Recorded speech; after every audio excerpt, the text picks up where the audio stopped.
Pemirsa, wuku Watu Gunung dalam kalender Pawukon Bali memiliki makna yang sangat istimewa bagi umat Hindu karena bertepatan dengan Hari Suci Saraswati, yaitu hari turunnya ilmu pengetahuan suci ke dunia. Momentum ini tidak hanya dimaknai sebagai perayaan, tetapi juga sebagai waktu yang tepat untuk melakukan introspeksi diri dalam menjalani kehidupan. Kota Denpasar Igede Anom Ranuara menjelaskan, seorang Sulinggih, Ide Peranda Made Sideman menyampaikan pesan spiritual kepada anak beliau, Ide Betara Lebar Ide Peranda Ketut Sideman, yang diwariskan dalam satu bait pupuh syarat makna tentang kemuliaan sastra dalam kehidupan manusia. Dalam ajaran tersebut ditegaskan bahwa sastra atau ilmu pengetahuan memiliki peranan yang sangat penting sebagai penuntun hidup.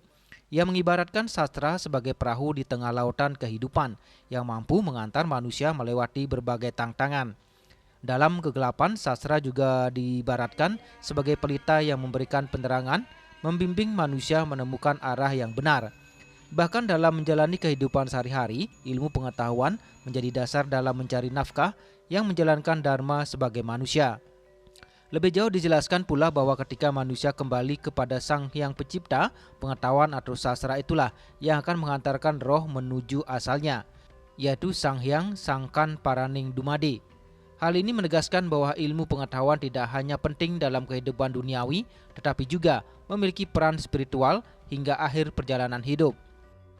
Nah, ketika begitu pentingnya pengetahuan atau sastra dalam kehidupan manusia ini, bisa kita samakan pengetahuan itu atau sastra itu bagaikan air yang mengalir. Nah, inilah kenapa pada hari Minggu setelah Saraswati kita sering sebut dengan Banyu Pinaruh, Banyu Pinaweruh. Gitu. Artikan kepengetahuan itu bagaikan air yang mengalir.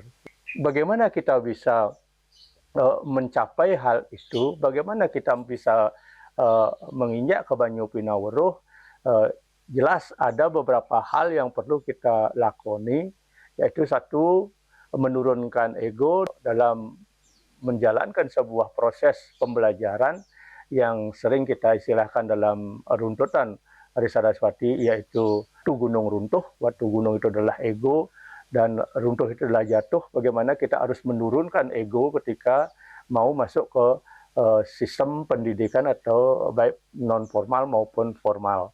Setelah itu ada yang disebut sebel. Sebel ini adalah rasa kesedihan yang muncul dalam diri. Kenapa? Karena ego itu turun, jelas kita akan merasa terpukul atau merasa sedih, merasa bimbang dalam diri.